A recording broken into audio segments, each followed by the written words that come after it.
쟁하고 애들 날올 거야.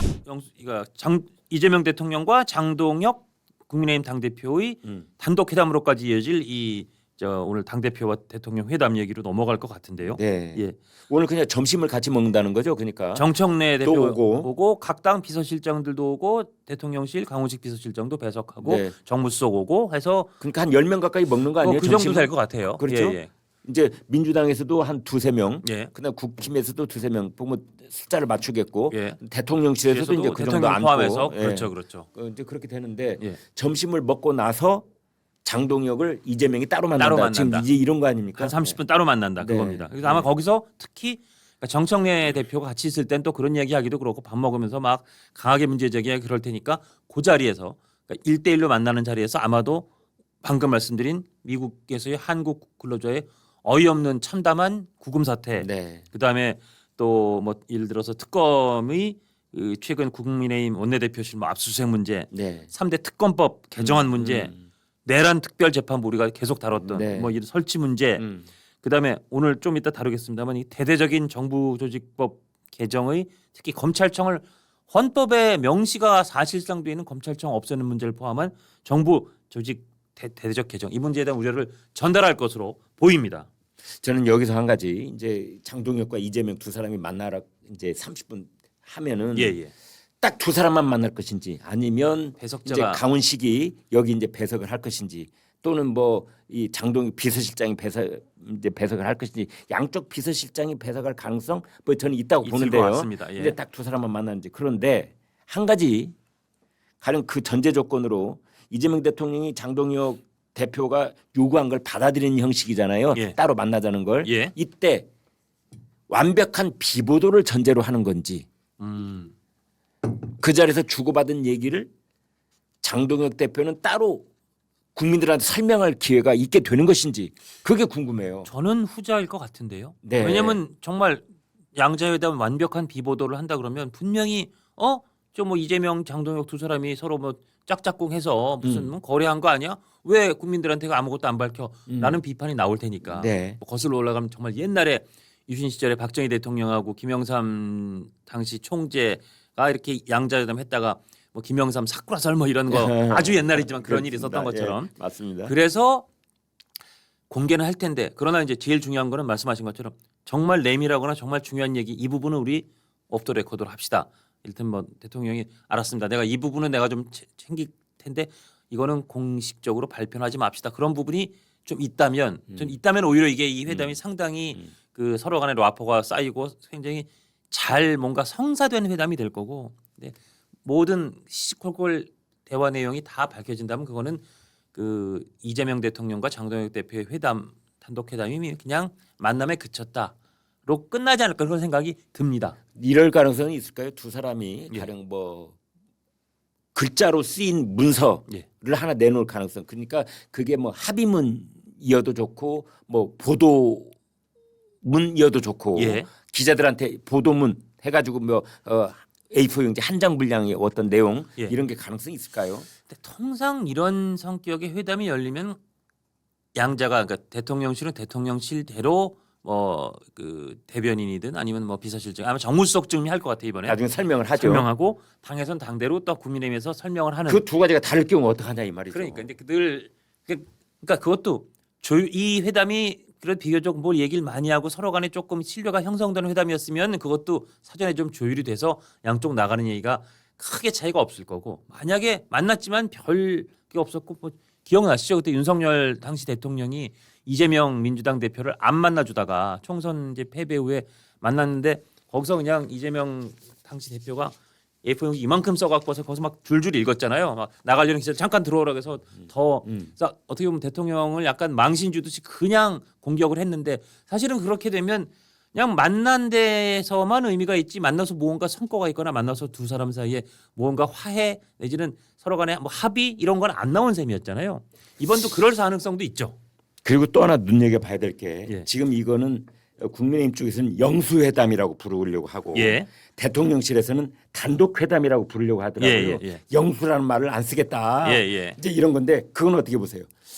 그러니까 이게 물론 이 명칭을 둘러싸고 그 영수라는 말이 조금 올드한 느낌은 있어요. 근데 네. 저는 영수회담이라는 표현을 저는 개인적으로는 지지합니다. 왜냐 이게 그 옛날에 영수란 말은 너무 옛날식이지 않냐. 뭐 옛날에 뭐 총재회담 이렇게 불렀지만 지금은 대통령이 당 총재를 전혀 안 하니까 지금은 뭐 대통령과 당 대표 만나면 이렇게 부르면 되지 않냐고 하지만 영수란 뜻에는 어쨌든 각 진영의 넘버원이 만났다 그 뜻인 그렇죠. 거잖아요. 바로 그 지점이죠. 현재 스코어 뭐 네. 아무리 정청래 당 대표가 뭐 컨트롤이 안 되고 대통령 말도 잘 안 듣고 어쩌고 해도 여당의 전체 통틀어 넘버원은 이재명 대통령이고 네. 야당에 뭐 국민의힘 말고도 다른 야당이 있을 수 있지만 어쨌든 야당의 통틀어 넘버원은 장동혁 당대표고 네. 그 사람이 1대1로 만나면 그걸 영수회담으로 부르는 게 네. 맞다고 생각하는데 그래서 저는 영수회담이라는 쪽의 명칭을 전 지지하는 쪽인데 아마 그 대통령실이나 여당 쪽은 그런 거겠죠.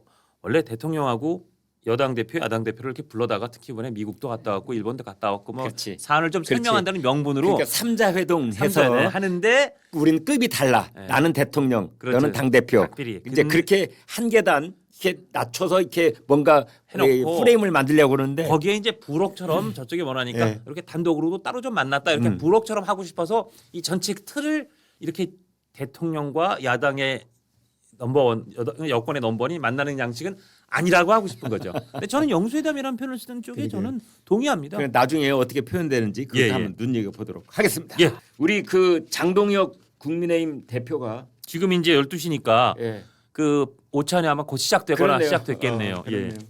근데 예. 한동훈하고는 함께 정치를 못 한다. 뭐 이런 얘기를 했다고 그래서 또 그러니까 뉴스가 되고 있네요. 장동혁 대표가 정말 이 현란한 변침을 보여주는 것 같아요. 그러니까 네. 당선될 때까지는 그래도 그게 어쨌든 선거 기간이니까 좀 선명했지만 당선된 다음에 그래도 이제 당선된 당 대표로서 다 좀 안고 간다. 그래서 조경태, 뭐 안철수 이런 사람도 안고 가고 한동훈 전 대표와도 안고 갈 것처럼 했는데 또 주말 인터뷰에서 네. 나를 최악이라고 한 사람과 어떻게 같이 가느냐 그래서 다시 한번 또 강성 쪽으로 변침, 그러니까 이렇게 좀 변신의 정말 변신의 귀재 같은데요. 네. 대통령을 만나기 전에 또 이제 어떤 그 뭐 좀 사전에 예. 이런 발언을 좀 해놓고 만나는 것이 유리하다라는 전략적 판단일 수가 있을 수도 있고요. 그럴 수도 있겠고요. 근데 이제 한동훈 대표, 장동혁 대표가 했다는 말 중에 예. 저는 이제 눈에 띄는 대목이 이런 겁니다. 당원이면서 국민의힘 명찰을 달고 방송에 패널로 나갈 분이 해를 끼치는 발언을 할 경우에 제명을 포함해 강력한 조치를 취하겠다. 그러면서 패널 인증 제도를 그러니까요. 이게 예, 무슨 예. 얘기입니까?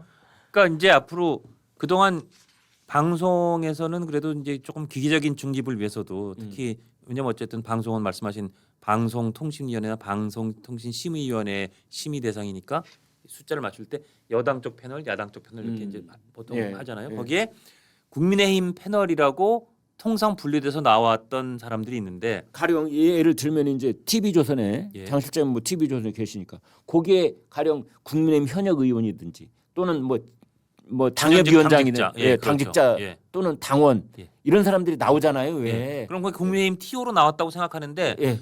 장도혁 대표의 말을 조금 극단적으로 설명하자면 현 당 지도부, 국민의힘 지도부와 궤를 좀 달리하는 사람이 나오는 건 난 우리는 국민의힘 패널이라고 인정 못하겠어. 거기서 당 대표를 비난한다든지. 그러니까 예를 들면 제가 뭐 잘 아는 분이라 말씀 거론하기 조금 죄송하긴 하지만 예를 들면 김종혁 전 최고위원 그렇지. 같은 분은 예. 기본적으로 약간 친한이고 예. 그다음에 이 장동혁 대표라든지 현 당 지도부에 대해서 좀 비판적인 의견을 많이 그렇죠. 내잖아요. 네. 그럼 그런 김종혁 전 최고위원 같은 패널은 우리 인증받은 패널이 아니야라고 하겠다. 그렇게 보입니다. 예. 인증. 근데 저게 우리 당의 그 강성 국민의힘 강성 당원들한테는 박수를 좀 받을지 모르겠으나 소위 말하는 중도층에서 어떻게 볼지 이게 약간 무슨 옛날 보도지침처럼 내지는 이 패널 인증제 이게 조금 또 희화화나 좀 사람들의 그 대상이 되지 않을까 그런 걱정이 들어요. 어떻게 운영할지 좀 지켜봐야 될 것 같습니다. 마지막으로 예. 이제 그 노무현 전 대통령의 사위 종로구 민주당 국회의원 민주당 국힘이 아니라 민주당 국회의원 곽상언 의원이 김어준 씨를 아주 그냥 원색적으로 비난을 했더군요. 그러니까 유튜브의 권력이 정치 권력을 휘두른다. 예. 근데 그게 지금 이 사실 인용하는 형태인데 예. 이게 참 재밌는 그 한 주간지가 재밌는 분석을 한 거가 있지 않습니까? 네. 딱 1년간 작년 9월부터 올해 8월까지 딱 1년간 소위 그 겸손은 힘들다라고 그 김어준 씨가 예.